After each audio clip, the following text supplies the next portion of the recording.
নমস্কার বন্ধুরা, রিঙ্কি রান্নাঘরে আপনাদেরকে স্বাগত। আজ আমি রান্না করব পেঁপে দিয়ে আলু দিয়ে ছোলা দিয়ে তরকারি, নিরামিষ একটা তরকারি। তো দেখতে থাকো। আমি আগে কড়াইতে তেল দিয়ে তেলটা গরম করে নিয়ে পেঁপে আর আলুটাকে ভালো করে ভাজা ভাজা করে নেব। একটু নুন দেবো এর মধ্যে, নুন আর হলুদ দিয়ে ভালো করে একটু ভেজে নেব লাল লাল করে।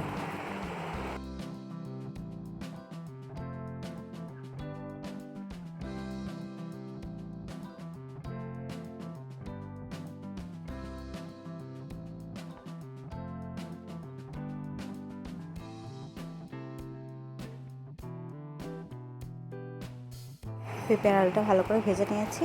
এবার একটা বাটিতে সাইডে তুলে রাখবো।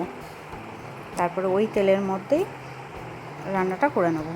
দেখো, ওই তেলের মধ্যে 1 চিমটে হিং দিয়েছি, জিরে দিয়েছি, গোটা গরম মশলা দিয়েছি, একটা তেজপাতা দিয়েছি।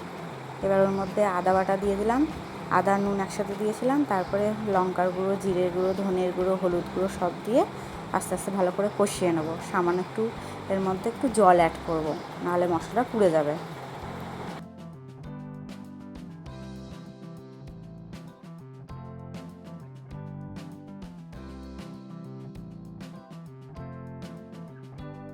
মশলাটা ভালো করে কষিয়ে নিয়ে এবার ভেজে রাখা আলু আর পেঁপেটা অ্যাড করে দিলাম। এর সাথে ছোলাটাও দিয়ে দেবো, দিয়ে একটু সামান্য কষিয়ে নেবো। তার মধ্যে আমি একটু গরম মশলার গুঁড়ো দিয়ে দিলাম আর সামান্য একটু চিনি দেবো। চিনি দিলে একটু টেস্টটা ভালো আসে। মশলাটা ভালো করে কষা হয়ে গেছে, আমি জল দিয়ে দিলাম। খুবই বেশি ঝোল করব না, একটু মাখো মাখো টাইপের করব, নিরামিষ তো। আমি এখানে টমেটো বাটা ফাটা কিছু দিইনি, আমি শুধু আদা জিরে বাটা দিয়েই করেছি। খুবই টেস্ট খেতে, তোমরা একবার করে বাড়িতে খেয়ে দেখবে।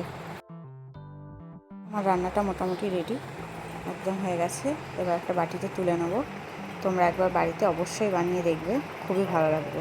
আমার আজকের রেসিপিটা যদি তোমাদের ভালো লেগে থাকে, একটা লাইক, কমেন্ট, শেয়ার, সাবস্ক্রাইব করে দিও।